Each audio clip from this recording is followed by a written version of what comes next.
Adam 6, copy that.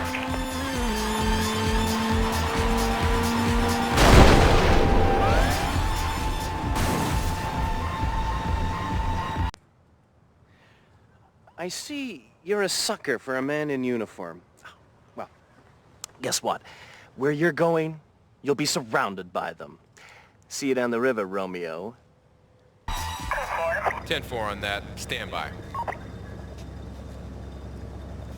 My journey with revisiting the Midnight Club franchise started all the way back at the beginning of 2023 with the first Midnight Club game. It was a launch title I enjoyed playing as a kid, and to be honest, I couldn't remember if I even liked it or not back then, but I more than likely never beat the game. Same goes for the second title, but when I revisited the first game as an adult, the experience was very mixed. I liked the variety of the cars and their designs, the atmosphere of both New York and London, and the different rivals that you would race, but the driving model and the physics just don't hold up very well, and there were a lot of times where the races became more frustrating than fun for those exact reasons, rather than the difficulty of the opponents themselves. Midnight Club 2, on the other hand, was a gigantic improvement in every sense of the word. Better handling, graphics, physics, maps, rivals, music, you name it. It was what every sequel should aspire to be, and that is to be an objective improvement across the board. Midnight Club 3, though, was the game that I was obsessed with, and for a very long time, it was my favorite game in the series. I glazed that game like a Krispy Kreme donut, and it's a game that I still love for what it brings to the table in terms of its features. But there was also something that was missing in it that the other two games had, and that was the charming and memorable characters and rivals with unique personalities and backgrounds. Midnight Club Los Angeles is a game that's somewhat divided. Some people absolutely love it, and others think that it detracted too much from the series and changed way too much, where it didn't feel like a Midnight Club game anymore. As for me, I didn't enjoy the game as much as a younger person and even refunded the game. But recently, with my Midnight Club journey, I wanted to look at LA again for a second run and see how it holds up.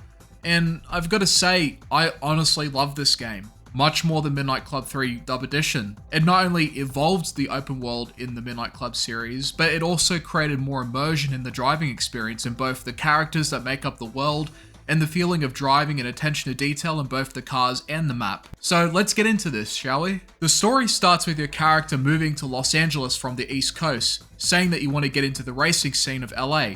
A man named Book hooks you up with 3 starting rides to get you started. You have the Golf, the 240SX, and the Scirocco. Either car will do you fine, it just boils down to preference. From there, you get to your first race and you get acquainted with the sense of driving in this game. What you'll notice is how different it feels in contrast to 3. On a surface level, it's not too far apart, but as you continue with the game, you'll see that the vehicles have more weight to them and gear more towards a realistic feeling. This was one of the things that some people didn't like about LA, and that it felt too realistic compared to 3's more lightweight model. Each car has a weighty feel, but they all handle differently, and whether it's a 4-wheel drive, all-wheel drive, or rear-wheel drive will play a factor in your driving experience. Here's some things to consider. The graphics each year were getting better, and so were the physics. This was a big deal in the 2000s, where each year saw significant improvements. The higher fidelity across the board with this game's release and the improved physics added to the weight and dynamics of each vehicle, and yet Rockstar was still able to find a delicate balance of being an arcade racer and still having some realism and immersion in the driving. It may not be as lightweight as Midnight Club 2 or 3, and the sense of speed isn't always consistent, but the driving in general feels great still, and at its core, it's still a Midnight Club game, contrary to what some people believe. You can still go at ludicrous speeds, jump great heights if you find the places to do so. You have air control and slipstream, even 2 wheelies, which in this game stops drivers from slipstreaming you. These are all components that made up the last 2 Midnight Club games, and the only things that, really changed with the driving model is the weight of driving. The car variety is a downgrade compared to 3, but the choices are still excellent. You have tuners, exotics, muscles, sport bikes, luxuries, lowriders, and SUVs to play around with, and they have their advantages and disadvantages. All of these vehicles are divided into 4 groups, 1 being the slowest and 4 being the fastest. These groups also represent the classes of the cars too, D to A. D is where you'll have the easier races and the opposite for the A races. But by the time you get to the end, you'll have a good handle on the weight and speed of each group, as well as the handling of the bikes themselves, which again have their own mechanics like in the other Midnight Club games. From an arcade perspective, I do like 3's driving a bit more because of the lightweight style racing, which makes for more zany maneuvers and speeding.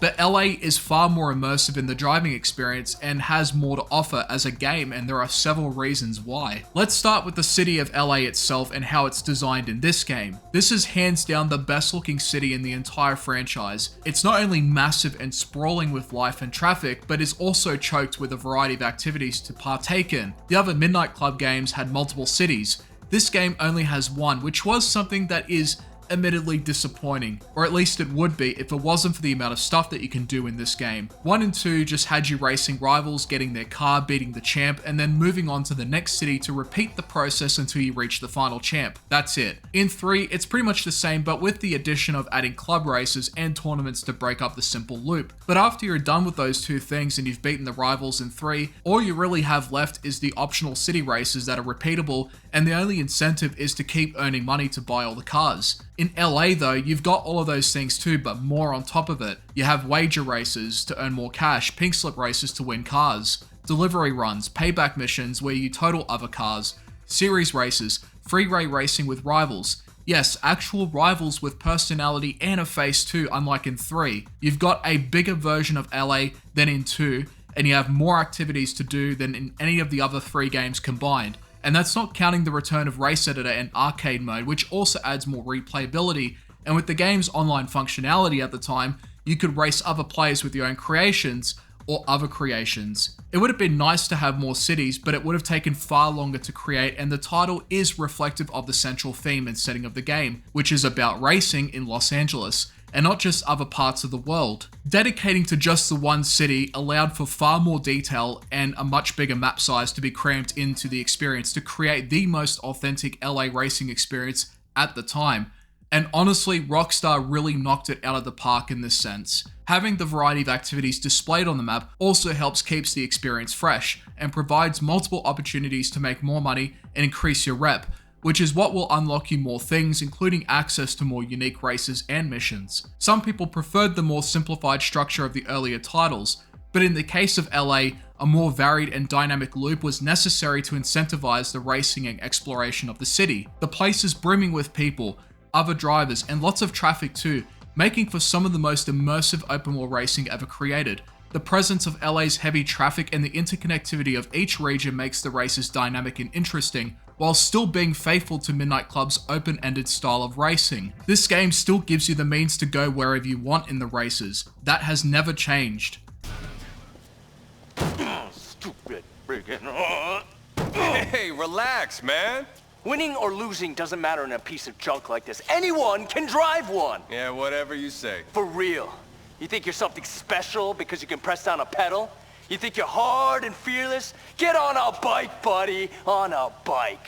Okay. Midnight Club LA's presence of rivals with personalities was a massive improvement over 3's low-effort approach. They may not be as interesting or as good as the rivals in Midnight Club 2, but the fact that they're there, the fact that your character interacts with them, and that they each have distinctions between each other, shows that Midnight Club Los Angeles still carries the same spirit as the older games, and tries to return some of that charm, something that 3 doesn't really do at all. Midnight Club 3 just has a great variety of maps and vehicles, and the lightweight driving model of 2.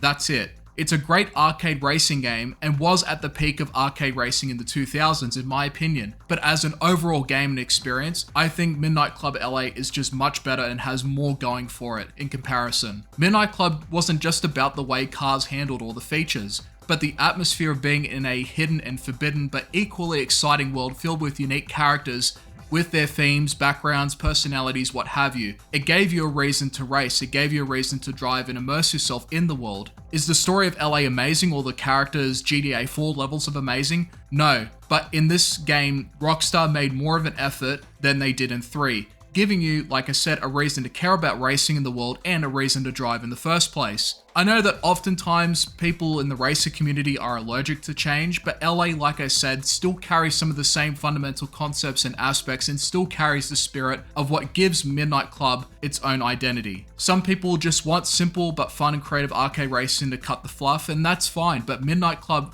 LA is that, but more. The races are intense and get really hard later on, and at times it can be really unforgiving, especially during tournaments, pink slips, wagers, or series races. But you always have a means to make a comeback, and the fact that you only have the one map to worry about means you'll have more time to learn and study the map. With the races, the difficulty is often determined by the color of the event or the rival. Green means that it will be pretty easy, and red is the exact opposite. Also, the opponents will generally match the vehicle you're using, so cheesing with OP vehicles doesn't really work in the same way like it did in 3 and 2. When you win races, you earn both rep and money, and the same for when you lose, just not as much. In my history with racing games, I've had a bad habit of restarting prematurely, and it's what led to continual frustrations down the track. But this game towards the end did force me to accept bad outcomes and just finish the race, and then try again. Say if you lose a freeway race, for instance, don't quit it. Just get it over with, get the money and the rep, and try again. If you quit prematurely, then you've just wasted your time with nothing to gain from it. This game will at times discipline you to commit to the races regardless of your position, especially in tournaments or series races. If you want to have any success in completing the game's career mode, then you'll have to be patient and determined. In saying that, it's not as transparent in what activities are actually important and make you progress with the story. Having a slight color change to indicate whether it was optional or mandatory would have made progressing easier for some, or just a tagline that says optional or mandatory. For me though, I was enjoying the game enough where I was willing to do whatever anyways. Once you unlock the abilities, it does ease the pressure that you'll sometimes feel in the races. In the beginning of the game, EMP can be really useful, briefly stopping cars around you including opponents. But when I got to the B or C class races, it stopped mattering too much because the AI can pick up speed pretty quickly anyways, which is where I switched to zone. It works the same way as in 3. It creates a slow motion effect that gives you more reaction time. When used correctly, it allows you to complete turns without losing too much speed, and it's something that you'll want to use on the freeways as well. As for raw and aggro, they work pretty much the same, but I never really used them because I never felt like I needed them throughout my run, and I only tested them just to see what they looked like. When it comes to the customization, it's a lot better here. While you don't have the quantity of parts like in 3, you have more customization options overall. For starters, you can customize the interior of your car, which ties into the game having a cockpit view, which makes the driving even more immersive. You can apply neons inside the car, you can add a gauge and have different colors for the interior. For other customization options, you can color different parts of your rims, on top of the dimensions from 3, add decals, and also multiple vinyls that you can modify, making for more unique and interesting liveries for your car that you couldn't do to the same degree like in 3. You can make some really sick rides in this game, and it will stand out whether it's in the day or the night. And that's another thing. You have a day and night cycle this time around. Personally, I found it jarring as a kid because I just wanted the night racing, but nowadays I don't really mind, and the day and night cycle actually plays into the more immersive and dynamic map of Los Angeles in this game. What also plays into the world for better or worse is the police. They're a lot tougher to get rid of this time than in the other games, but they're not necessarily that difficult either. They're just more of a nuisance than anything. On the freeways, they're even more annoying because of the constant spawns, and when they're searching, it takes an eternity to finish. Sometimes I would even start a pursuit immediately after a race. I would get so annoyed by this that at times I would just let them arrest me so I could move on to what I was wanting to do, instead of, wasting my time doing another pursuit. And plus, the fines aren't that big anyway, so who cares? In any event, the map is amazing and diverse. The game does open world racing better than some of the newer open world games due to the open-ended racing combined with the immersive city setting of LA. Midnight Club LA was a worthy successor to 3 and overall is even better after really thinking about it. It has a great roster of characters like Book, Carol, Nikolai, Lester, Annie, Hugo, Doc, and other rivals with their own quirks and personalities. A great roster of cars, great soundtrack, amazing customization, a good balance of realistic and arcade physics in the driving, and a variety of activities that gives you more to do overall. I've yet to play LA Remix, but from what I've seen, it seems to have a lighter driving model similar to 3, and even includes Tokyo as a career. I'm looking forward to seeing what that game is like. But as it is, Midnight Club LA is a fantastic game, and one of Rockstar's best games. It's just a shame that it was the last one to be made. I can now say that I've now beaten each main title in the series, and that revisiting the Midnight Club series has also given me more insight into what those games did and what they didn't do as well in retrospect. Being more grown and mature allowed me to give this game a second chance, and honestly, I'm glad I did. Thanks for watching. Get on a bike, buddy. On a bike!